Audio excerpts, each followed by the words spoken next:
மருத்துவமனையில் இருந்தபடி அரசு மற்றும் கட்சி பணிகளில் ஈடுபட்டு வரும் முதலமைச்சர் மு க ஸ்டாலின் மருத்துவர்கள் வற்புறுத்தினாலும் ஓய்வெடுக்க மனமில்லை என தெரிவித்துள்ளார்.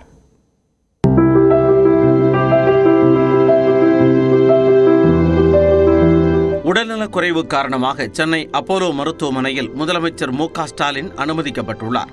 மருத்துவர்களின் அறிவுறுத்தலின்படி மருத்துவ கண்காணிப்பில் ஓய்வெடுத்து வரும் முதலமைச்சர் அங்கிருந்தபடியே அலுவலக பணிகளை மேற்கொண்டு வருகிறார்.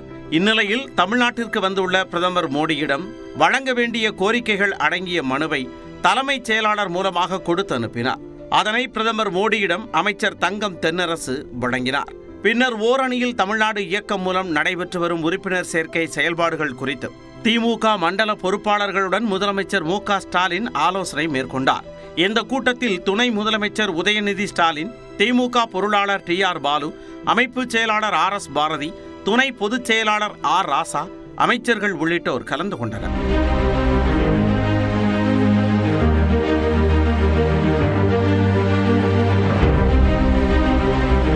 இதுகுறித்து தனது எக்ஸ் பக்கத்தில் பதிவிட்டுள்ள முதலமைச்சர் மு க ஸ்டாலின், களத்தில் திமுக தொண்டர்கள் ஓய்வின்றி களமாடிக் கொண்டிருக்கும் போது மருத்துவர்கள் வற்புறுத்தினாலும் தனக்கு மருத்துவமனையில் ஓய்வெடுக்க மனமில்லை என தெரிவித்துள்ளார்.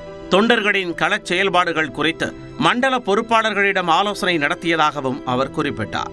அப்போது உறுப்பினர் சேர்க்கையில் 150 தொகுதிகளில் இலக்கை எட்டிய இன்பச் செய்தியை மண்டல பொறுப்பாளர்கள் தன்னிடம் பகிர்ந்ததாக தெரிவித்தார். ஓரணியில் தமிழ்நாடு முன்னெடுப்பு குறித்த ஆலோசனைகளை வழங்கி உற்சாகம் பெற்றதாகவும் அவர் தெரிவித்தார்.